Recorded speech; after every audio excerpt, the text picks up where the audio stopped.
Well then, it's time.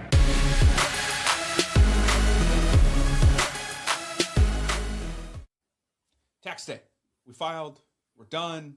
We either get a refund or we owe. Woo! But did we learn anything from it, or did we just survive another season? I think a lot of us just kind of survive. But the thing is, did we actually learn from it? Did we actually file them correctly? Incorrectly? Do we know if we did or not? That's where we need to focus on. And Morgan's obviously here to guide us through that. And we were just talking off air. She's got some stats that her team's been researching that is mind-boggling. And we're going to dive into those. But without further ado, laying the groundwork for tax day, and do we actually know what we're doing or not doing? Morgan, paint us a little more of that picture of what people are going through in terms of, hey, we filed, but you know what I mean? Right. And, if you are in a position where you've pulled your tax return together and there's a balance owed and you don't know what to do, one of the first things I want you to hear from this episode is no matter what, file the return. If you have to deal with a balance owed, it's always good to file the return on time, because if not, you open the door for penalties to start being assessed. And those penalties get aggressive. Late filing penalties start at 5% of the unpaid tax every month and max out at 25%.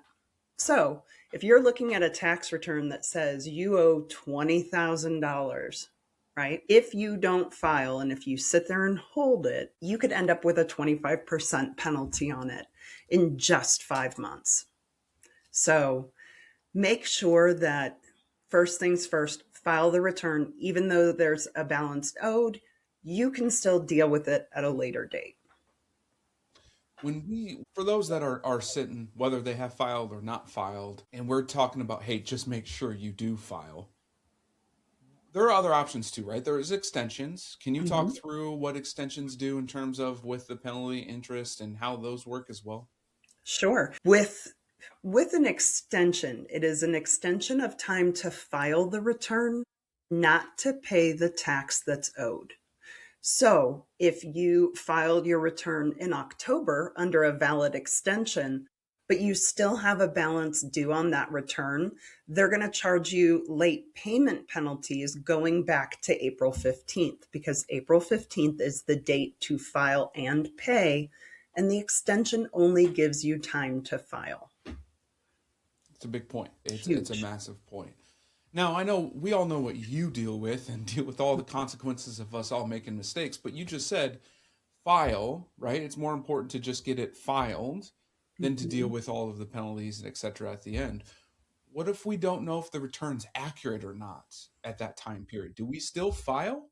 There's two ways to handle that. And this is a really good question. One is to file an extension until you make sure you have all the records, your 1099s, your W-2s, the K-1 from your businesses. And a lot of small and medium-sized, even large business owners or shareholders, you have to wait for that K-1 to come out. Corporations and medium-sized businesses, and even some small, file extensions to file their return. If it's an S Corp, it's due September 15th, right? So you can't get the K-1 from it until then. So you're stuck in a situation where you do need to file an extension.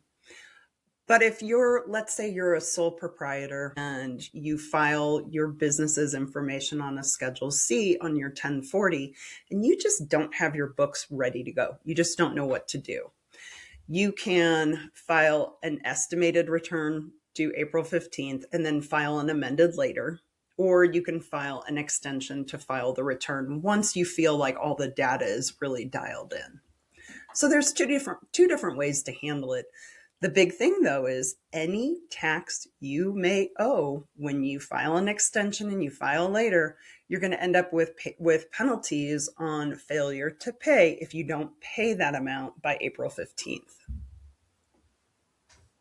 So you're saying is, if I don't for sure know, file an extension. You're not saying, hey, just file it regardless with errors or admissions anyway. However, be prepared that you potentially will have those penalties back to that day if you do owe.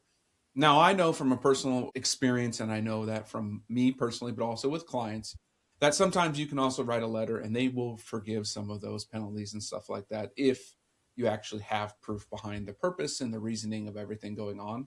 Correct. So don't everyone just freak out immediately about, oh, we're going to have all these penalties. Like, they do work with you, they do understand. There are circumstances. I would say don't Right. do that every year, right? Like, don't Right. make it a common thing. Right. They'll deny you.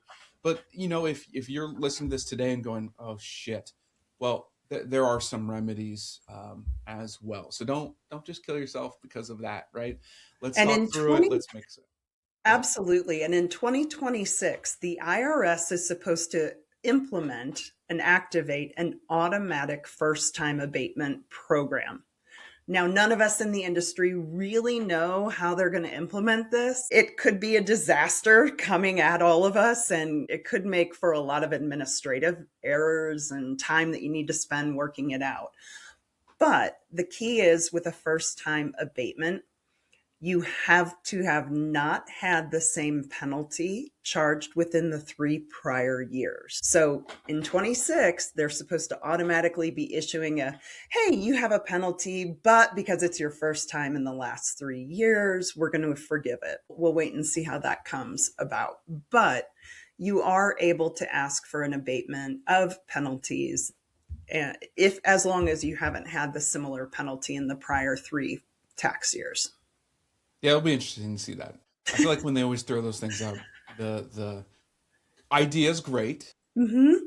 The actual implementation is usually a cluster. Absolutely. Absolutely. All right, well, let's kill some noise because we both know this, and a lot of others know this, that the tax advice, air quotes, advice online that we receive, I'll use a nice term, is very reckless for the Yeah. most part, right?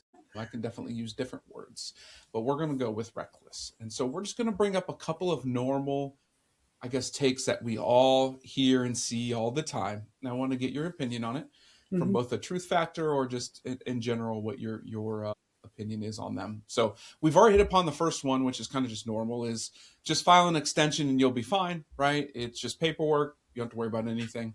We've talked about there's still penalties that you have to Mm-hmm. pay if you owe. But this one I think probably hits, yes, business owners, but more of the W-2 only people the most when we hear this. If you owe, you did something wrong. Oh, gosh, no. That's so wrong. It all has to do with your withholding. When you file that piece of paperwork, the W-4, outlining what you're going to have deducted from your paycheck, you have to make sure that it is done properly because that signifies to your employer how much to take out of your paycheck every pay period and turn over to the government on your behalf. And it's reflective of the total tax that you're going to end up paying throughout the year related to your income, the size of your family, your deductions. All of that is factored into you determining on Form W-4 what your employer should withhold. I've had a lot of situations where people say, well, somebody told me to claim 9 dependents on there when I calculate my tax, because then I'll have little amounts of income tax withheld. And they don't think through that. There's a trend on social media telling people to claim 9 and 10 on their W-4s. And I'm just like, don't you know this is going to result in people owing tax when they file their tax returns? But there's so much short-sighted advice being given out. There's a lot of people who say, don't file and pay taxes because our system is voluntary. That one cracks me up. I'm just like, no, no, no, no. Sorry. I But agree. yeah. And like, yes, with the W-4s in business owners, everyone in general, like those can be adjusted throughout the year. It's not Mhm. a set it once and then like deal with it and deal with the consequences. I think Right. you should do some tax planning or some balancing or estimations, if you will, and make an adjustment to that W-4 depending on what the situation is for you, right? Because yeah, Absolutely. while you shouldn't be taking 9 or 10, maybe it is 4 or 5, maybe it Mhm. is 0. We don't know your situation, but maybe adjusting that is probably best for you. Because on this next take, I'm going to give you my opinion on what you should be at in terms of your refund amount anyway. But next take, this one's awesome. This one is Okay. probably the top one in the whole tax situation when it comes to refund. Refund equals free money. I'm sorry, I don't mean to laugh. That's your money. You paid to the government and the government held it all year. So you lost power over having that money. And there are a lot of people who use it as a savings plan, overpaying in the taxes that they have taken out of their paycheck, or they make an estimated tax payments throughout the year. And they use it as like, well, this is an easy way to have the money not in my hands.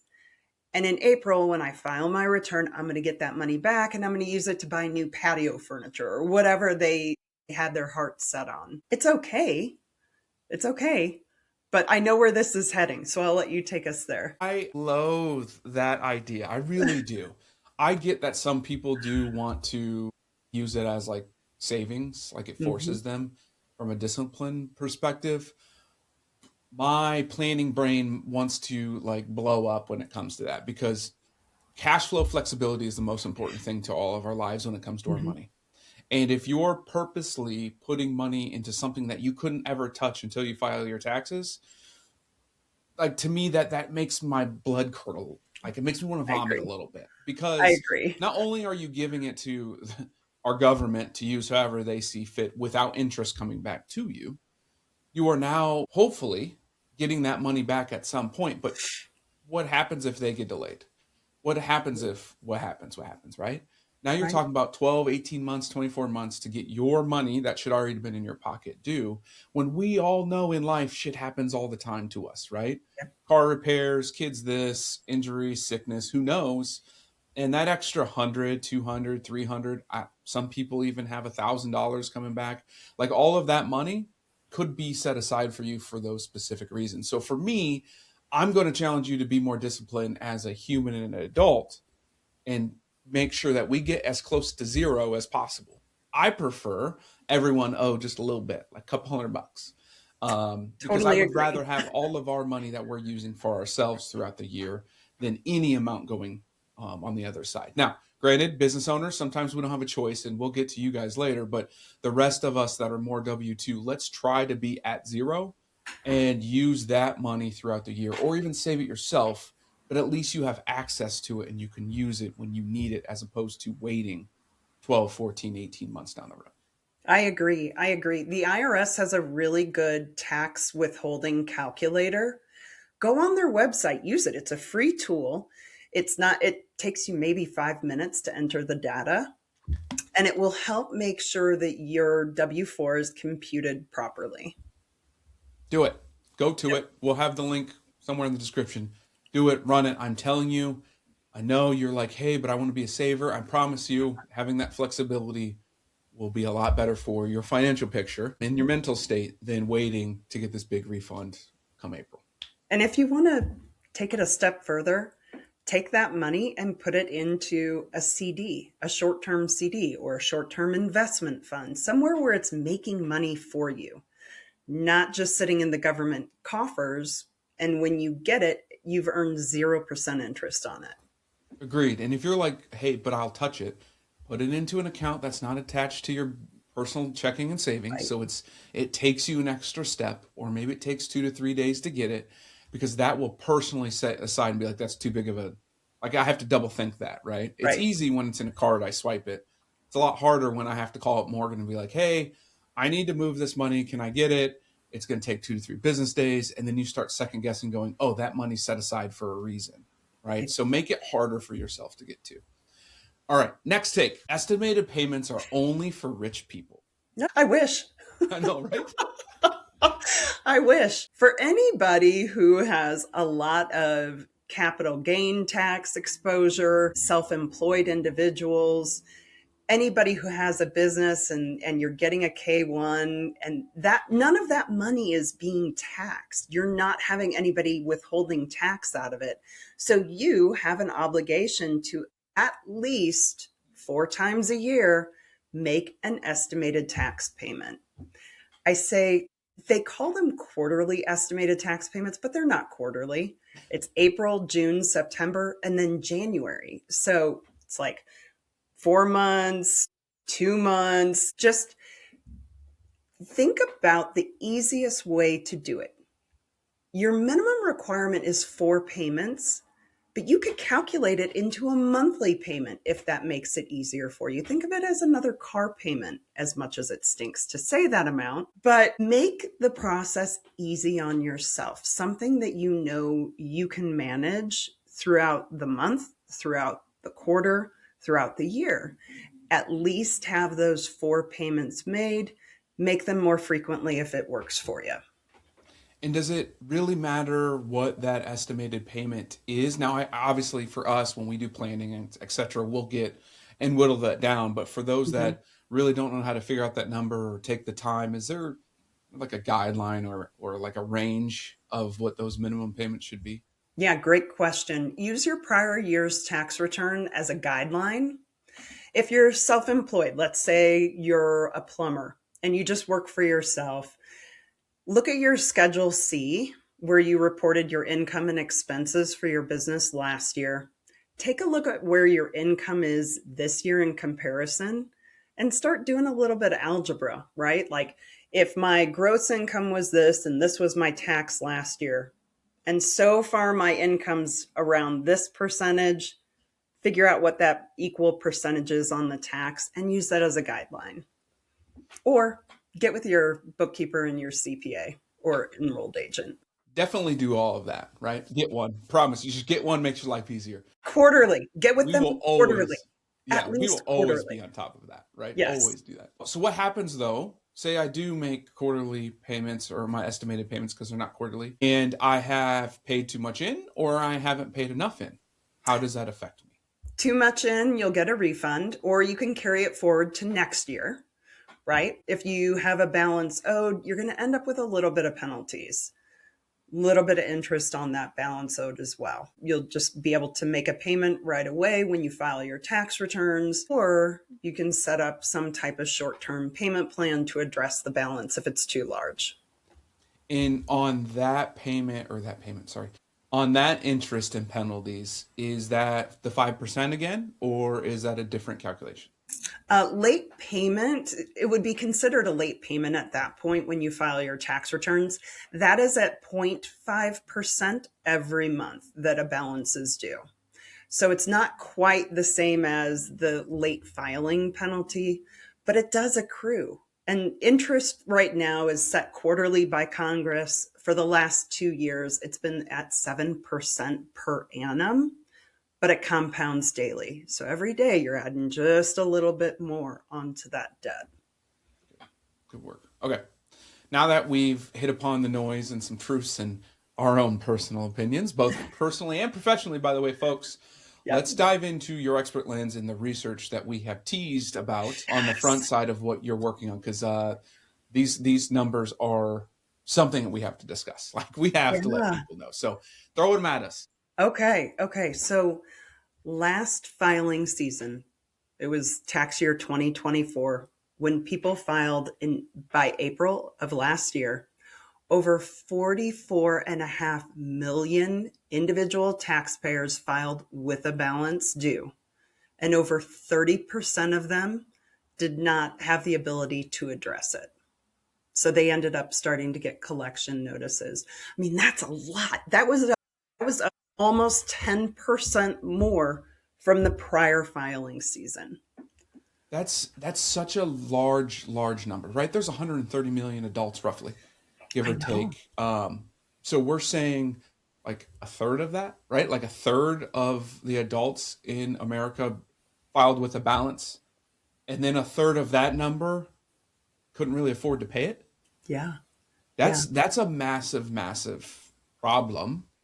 What have you seen is the reason, one, the uptick for 10%, but what typically happens of why there is that such, 30% of the 44 million that aren't able to make the payments?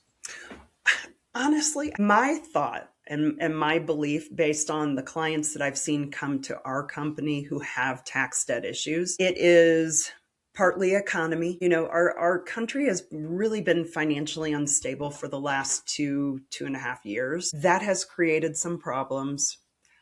A lot of it, though, that I see with business owners and individuals who are coming to me is failure to plan, failure to tax plan, and work with a CPA or an enrolled agent at least on a quarterly basis to touch base and say, okay, here's what we have happening financially. What do we need to do to get ahead of this? There's been this really big push to use online tax return compilation services, whether it's through Intuit, Free File, TurboTax. And I see the appeal of using them, right? It's cheaper, it's easier. You just sit at home, you input your own information, and it spits out your tax return. The problem is when you do those, you have no guidance. You have nobody you can sit down across the desk from or on a Zoom call or on a phone call and say, hey, I had a parent that passed away and I stand to inherit this or that, this asset. What do I do to get ahead of this? Or I have a small business and we're really starting to gain traction and now I'm making more money. What do I need to do? All of us as responsible adults need to constantly be managing not just the money in our bank account, but what's happening from a bigger picture. And to have an advocate to sit down and work with, at least on a quarterly basis, to give you guidance from their expertise and their knowledge set that will benefit you. Because there are a lot of people that owe tax that had they made different steps throughout the year, they would have minimized that impact, but they didn't feel or see the need or the benefit to work with somebody, and then it hurts them in the pocketbook at the end. I would love to know the stats, like the true stats on that, of who self-filed and who didn't. I know. Because also those programs, whether they're AI or generated or whatever they are, also don't know all the strategies, right? No. Because they're only given what's inputted to them, and they're going to be relatively basic. They're not going to get into the gray area, if you will, right? They're not going to get into the strategies that do have some gray area, but are valid and have Right. purpose and driven. And so you're going to leave out a lot of those issues. And I think that's, to me, right, that's my gut feeling of why there's such big balances, or not big balances, but balances in general, is Right. because all of those are missing something. They're missing a key thing that, yeah, a human may forget or may miss, but have a higher probability of sitting down with, your accountant, your EA, your CPA, that can catch those things, or at least prepare you for what's next, what can happen, or the next strategy. Because yes, I had a divorce, or I lost a loved one, I'm inheriting money, or I had a kid, or I started a business, like all of those are going to change the trajectory and the strategy for your plan. And if you're not looking at those at least twice a year, preferably quarterly, then you're doing your own self a disservice. And a year down the road, going back to amend those doesn't really make sense sometimes either. So now you're just Agree. hurting yourself both ways. Agree. It's all about trying to stay a step ahead of the impact of what you're doing financially. Absolutely. Was there any other stats that the team found? So there's a couple that I want to share. Right now, 80% of the taxpayers that owe the IRS are not in a formal agreement, which is scary because they anticipate right now there's over 28 million just individual taxpayers that have open debts, and 80% of them are not addressing it. And the IRS, over the last 2 years, we've been a little sleepy. They had a lot of funding given to them and then it was taken away. And then we had Doge go in and slash a bunch of employees because of internal costs. And there were a lot of people that weren't doing their job, which was a fair assessment, honestly. I've been working with the IRS for 26 years from this side of the desk, challenging them. I've never had such poor customer service, people not wanting to do their job. So they had a huge reduction of the staffing, and now they're starting to build back up. One of the key areas they're going to be focusing on after filing season is that 80% of tax debts that are not in a resolution. The other thing I wanted to share with you is starting in 2015, The federal government passed the FAST Act, and it had to do with security and transportation. And what it allowed the IRS to do is, starting in 2018, it allowed them to send notification to the State Department of people who had grossly high tax debt. And that started, what they categorized was $50,000 or more in individual income tax debt. They were allowed to send a notification to the State Department and ban them from renewing or applying for a new passport. Right now, there's over 279,000 taxpayers whose passports have been frozen under this act. And the IRS has been sleepy over the last 2 years, like I told you. They're going to be renewing that program and the focus on that starting after filing season ends in April. Well, first of all, whoa. Yeah, I know, right? Didn't even know that was a thing. And that is, wow, that is massive. Yeah, and the act actually gives them the ability to cancel an active passport, but they've not taken it to that step yet. But it could be coming. So right now, the new threshold for reporting a debt as grossly high is $66,000 for tax year 2026. So if you owe more than that and you're planning on traveling, know that you're going to have a problem with your passport. Unless you probably set up a resolution plan, right? Exactly. If you're under an installment agreement plan, if you have an offer in compromise pending, they will acknowledge it and release the hold. Let's talk through a couple of those resolutions, right? You just said an offer, and we've talked about installment. What are some options within those that people may not have ever heard of or known of that is truly set up through the IRS, and this is what they do for those payments? Yeah, sure. Great question. For installment agreements, typically you can set up an installment agreement for at least 72 months, as long as the IRS's ability to collect on the debt doesn't expire in that time. So every time you have a tax debt assessed on your tax account, a clock starts ticking. The IRS has 10 years from that date to collect on the debt. And if they are unable to do so, the debt falls off.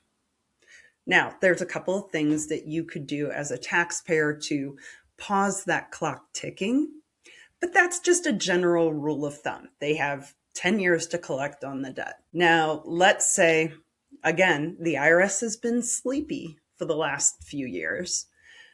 There's a renewed interest on some of these debts that are starting to expire or threatening to expire. And what's happening is the IRS is now contacting these taxpayers and either asking you to extend the collection statute, which gives you time to pay over a little bit longer period, or if you have means, they're going to be aggressively chasing you to collect the debt. And I mean 401ks, investments, CDs, equity in your home. They're really going to up the pressure on people where these debts have been sitting there and they've accrued 25% interest or penalty on them, and interest every single year that the debt has been sitting there. So you want to talk about a debt that was $50,000, right? Add 25% for the penalties, and then interest for all of these years that's been accruing. I mean, these debts can turn into $90,000. And they'll take your passport. And yeah, right. Like, that's a lot. It's a lot. It's a lot. And because the collection statute is expiring, they're going to force you to address it before that date. So it's people are finding themselves in really tough situations because they accrued the debt, didn't hear from the IRS for a while, then they got ankle biter notices, nothing big happened, so they got lulled into complacency. And now the IRS is like, okay, wait a minute, whoa, now we're really being serious here. You have this debt and we want our money. It's put a lot of taxpayers in a tough situation. I'm going to talk to you on the installment side, right? So Okay. yes, people, you can set it up 72 months. That's a pretty good deal. That's a long time period, right? You can pay monthly. I think the best advantage of the installment is the timing, right? We just talked about cash flow management and having Right. the flexibility. When you weren't prepared for 3,000, 6,000, 20, 50, whatever thousands of tax because you didn't do your planning, I believe getting an installment and then making extra payments because you can pay it off early. You don't have to just do the 72 months. You can Right. do the 72 months and pay it off in 4 months, right? But make sure it helps with your cash flow flexibility. And at the end of this whole conversation, being that it is tax day and some of you are relieved, some of you are stressed, hopefully all of you learned something both from this conversation, but also from doing your taxes, is the simple fact of you need to have flexibility and you need to do planning. I don't care if it's with a professional. No, I do. Please get a professional. Yeah. However, Please. at least do some planning because the other side of it is, yes, maybe your passport gets taken. Maybe your next refund goes straight to them. Maybe they do attack your 401ks, your CDs, etc. You don't want to be in that situation, and there's no real avoiding it, right? I don't care what people are saying of don't pay your taxes because it's an optional within our country, or I don't stand for what's going on in our government right now, so I'm not going to pay my taxes. I promise you one thing, the country will continue on, and you are going to be putting yourself in a bigger hole, and there's no real outcome or outside of you doing anything. And now if they take your passport, not only are you in a hole, you're stuck in the hole because you can't go anywhere. So please listen to what Morgan has said today with the stats. Please listen to me. Please listen to everyone else who has professional credentials, not all the ones on TikTok, the professionals, and guide yourself in the manner that you need to. Amen. Amen. Dropped it. So without further ado, please reach out to us if you have any thoughts or comments or things that you want to go through. I know Morgan's here for that. I'm here for that. We look forward to the next time that we have you on, Morgan, as well. And more of those stats. I love the research behind that. Boy, I love seeing that. We'll have more after filing season, and I'm sure it's going to raise a lot of eyebrows. So in a great nerdy way, right? We're here to talk about money and taxes and all the wonderful nerdy stuff. So we'll see you next time. We'll nerd out on the numbers and we'll come back to you. Love that. Thank you for having me.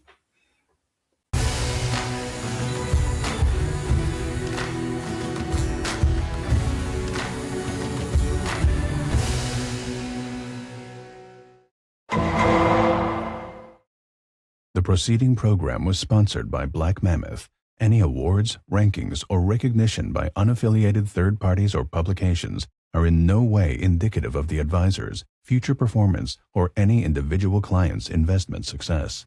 No award, ranking, or recognition should be construed as a current or past endorsement of Black Mammoth.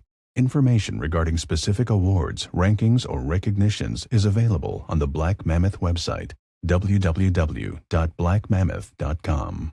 All investment strategies have the potential for profit or loss. Investment strategies such as asset allocation, diversification, or rebalancing do not assure or guarantee better performance and cannot eliminate the risk of investment losses. There are no guarantees that a portfolio employing these or any other strategy will outperform a portfolio that does not engage in such strategies. This broadcast should not be construed by any client or prospective client as a solicitation to effect or attempt to effect transactions and securities or the rendering of personalized investment advice due to various factors including changing market conditions. The information discussed in this broadcast may no longer be reflective of current positions or recommendations. While information presented is believed to be factual and up to date, Black Mammoth do not guarantee its accuracy, and it should not be regarded as a complete analysis of the subjects discussed. The tax and estate planning information discussed is general in nature and is provided for informational purposes only and should not be construed as legal or tax advice. Listeners should consult an attorney or tax professional regarding their specific legal or tax situation. Past performance is not indicative of future results.